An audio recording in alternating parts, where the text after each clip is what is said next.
last time I talked to Dennis and talked to you a little bit, right? Now we're talking about major mergers, right? That it could affect. Sports is already entertainment. This is big business. So give me your opinion about what could happen if good old Time Warner merged with Fox. Yeah. Well, what's interesting, Jim, is that it used to be that you calculated things in the millions of dollars.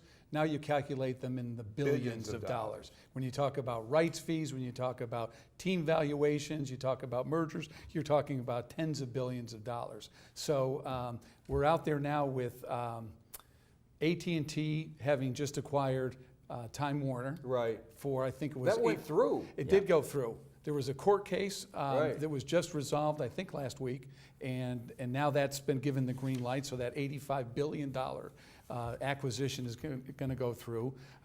Fox just announced last week that they've agreed with Disney to purchase most of the Fox assets for somewhere north of $70 billion, and that would mean that most of the Fox assets, except for Fox Sports and Fox News and the regional sports networks, would have to be divested, but basically Disney, which is rather large already, would get even larger. Wow. And a lot of the value in all of that, in my opinion, is the live sports content, because you have lots of entertainment options. You got news and movies and scripted dramas and all that stuff, but you can still draw an audience. We were talking earlier about ratings and advertisers. Live sports is still a very valuable commodity. So the last time we had our good mutual friend, Mr. Deninger, on the show, he got going. I had to hold him back a little bit because he was talking about, I asked him a little bit about the future, Joe, right?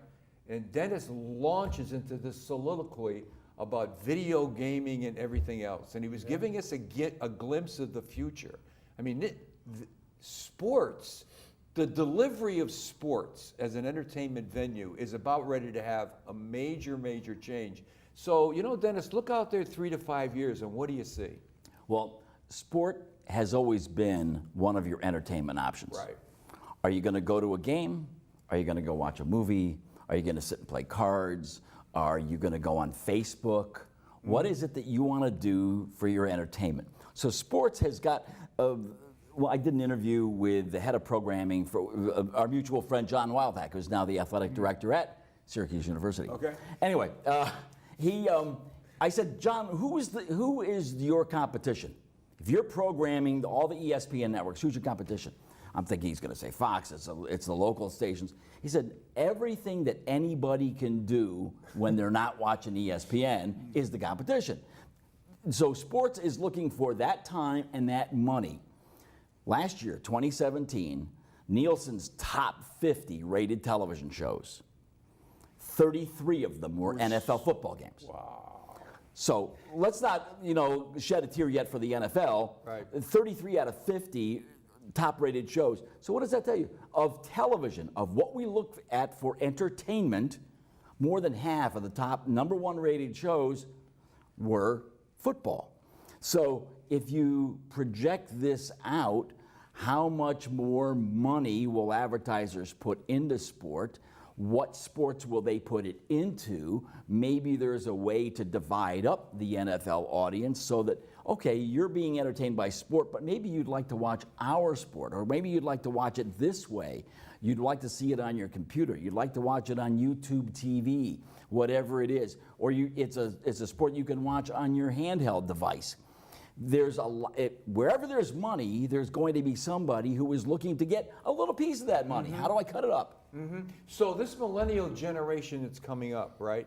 The ones that Joe is talking about at night, about the sports they're playing now, all these millennials, when they come up, I mean, they're already at the stage, right, where they could watch sports on the handheld device while they're walking around or wherever they are, right? What are they going to be doing 3 years from now? They're not going to be watching PGA golf, I got to tell you that. They are not. The average age of a PGA viewer is 64 years old. The average age of an NFL viewer is 50. So 10 years from now, if the average age of an NFL viewer is 60, all you got is the same viewers.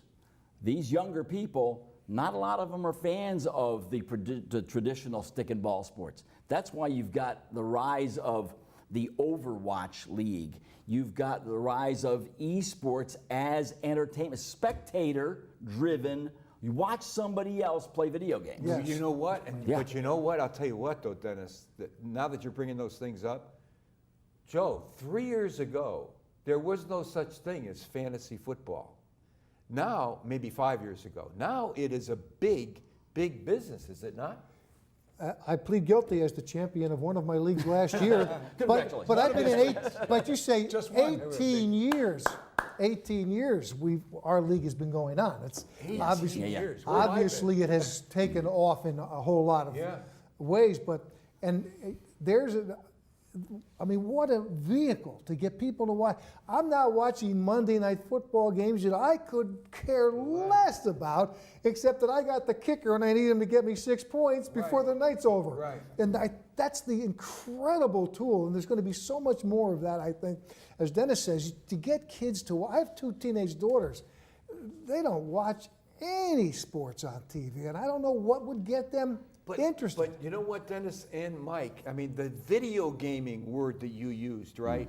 There was I don't know where I read it. There was an athlete, it was a pro athlete, and he wasn't pitching that day because he was injured, and they tried to get in contact with him. I don't know whether or not you saw this or not. And this guy was in his room, his hotel room, playing, he was doing, he called it video gaming all afternoon. And they said, well, what were you doing, watching baseball games? He said, I was watching baseball games. And it was everything from what the kids kind of watch, actual video game. That wasn't Matt Harvey, was it? Remember when he disappeared that day before the start? Yeah.